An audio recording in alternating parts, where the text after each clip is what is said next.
Hi everybody, how's everyone doing? Woo! Love to hear that. So appreciate everybody coming out here tonight. Like she was saying, this is my first time. I've always wanted to do this. Now I've got the opportunity to, so appreciate everybody being here.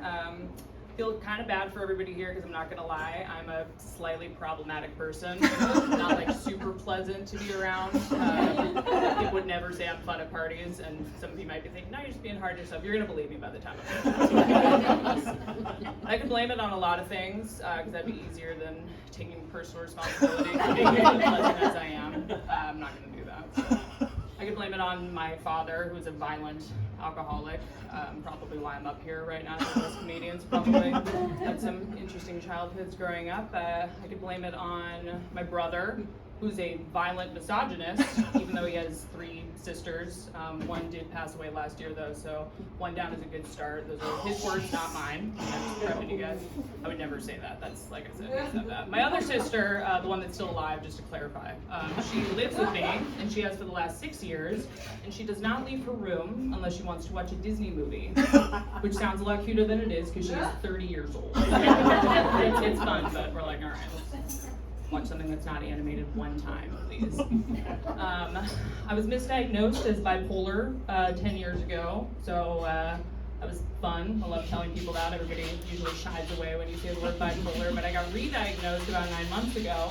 And it turns out that I just have autism, like every other millennial on the internet. So I got to spend 10 years thinking that I was crazy, and it turns out I'm just trending on TikTok. Honestly, I'm not sure which one is worse. It's not really psyched about that either. I haven't been in a relationship in a really long time. I don't know why, but yeah, it's been probably about 5 years at this point, and the last serious relationship I was in was with somebody who was twice as old as me. Met him when I was 20 and he was almost 40, so really healthy situation there. Got great taste in men. And we were together for about 5 years, and I lived with him and his children, and me and his kids got along great because we were literally only a few years apart, so we got a lot in common.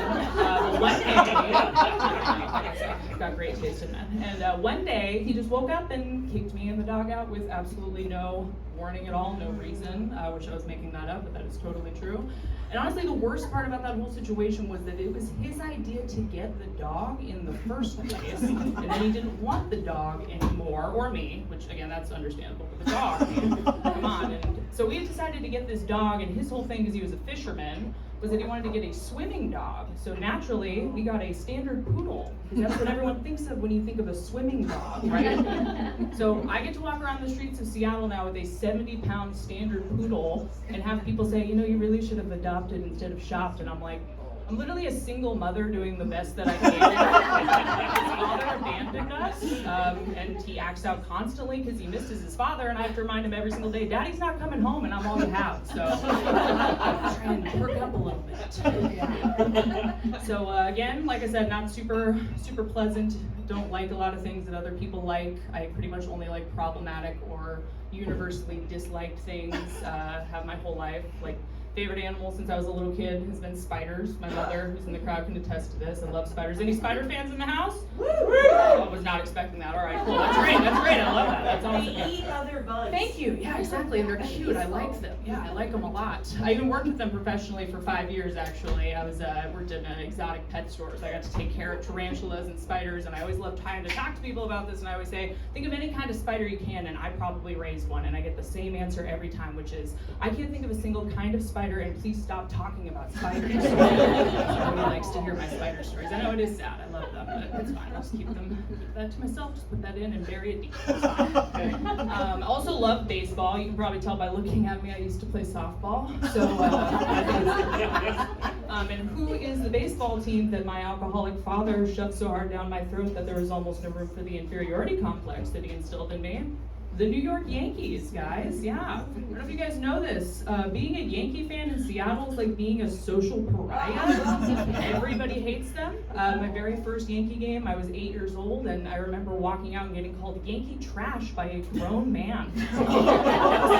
Yeah.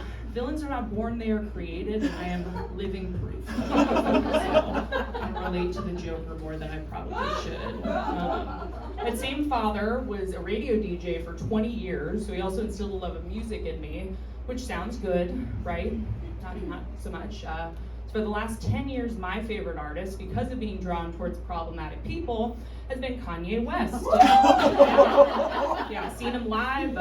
Kind of thought he was the second coming of Christ during my more manic days when I thought I was bipolar. I was like, this is just a bipolar episode. He's totally Jesus Christ. I believe him. I know where he's coming from, guys. You just don't know him the way that I do.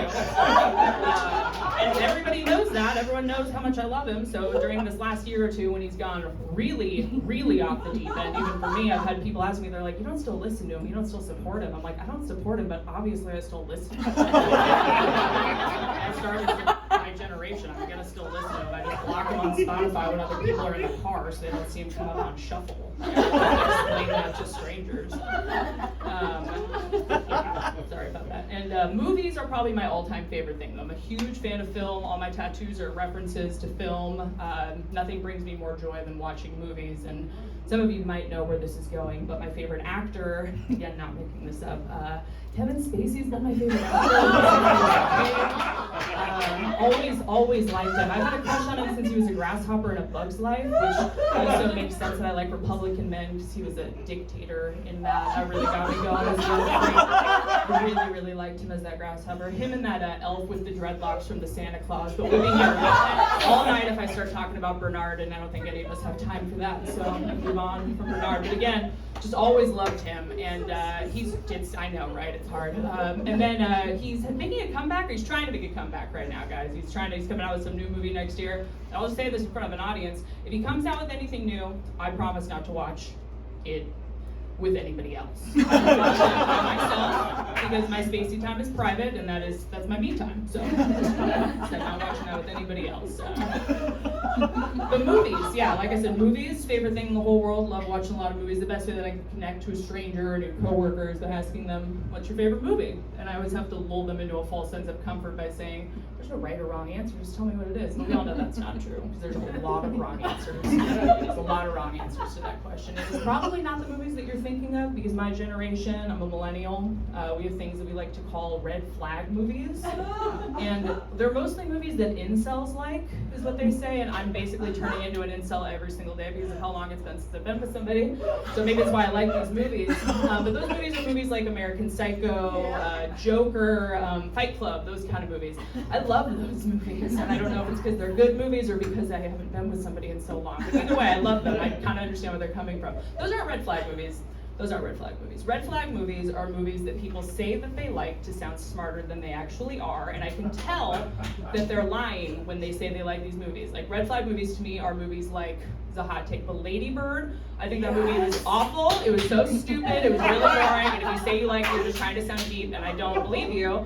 2001: A Space Odyssey, Kubrick made like 2 or 3 good movies, that's not one of them. If you say you like it, I don't believe you. The main one, my favorite red flag movie, is Citizen Kane.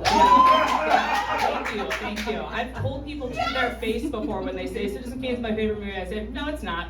They get really upset when I say that usually. I'm like, name one scene from that movie without using the word rosebud. If you don't sound smart, you sound like a liar. I'd rather you just be honest and tell me you like some stupid movie. Say you like Fast and the Furious, say you like Marvel. I'll still judge you, but I won't think that you're a liar. So I'd rather think you were stupid than just lying to me. And I know I'm the one asking this question, so me having this reaction is probably not very nice, but again, not super pleasant, so like I said, yeah. It's tough being in the city. Like I said, I complain about being single. It's tough being in the city when you look the way that I do, when you sound the way that I do, because most people do assume that I'm gay. And I am non-binary, so I am part of that. It's mostly for attention, but I am part of that LGBTQ group, and I'm very, very proud of it.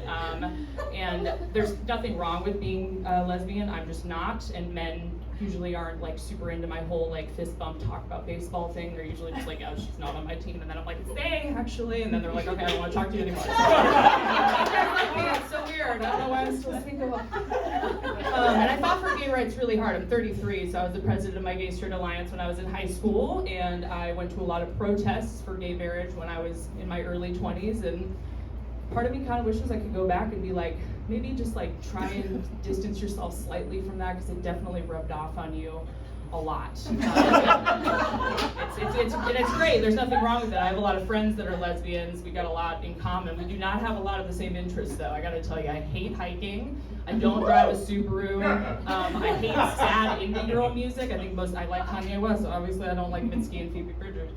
And more importantly, the things that I watch, I really don't like. I don't like RuPaul's Drag Race. I like drag queens. That show's just a little too vanilla for me.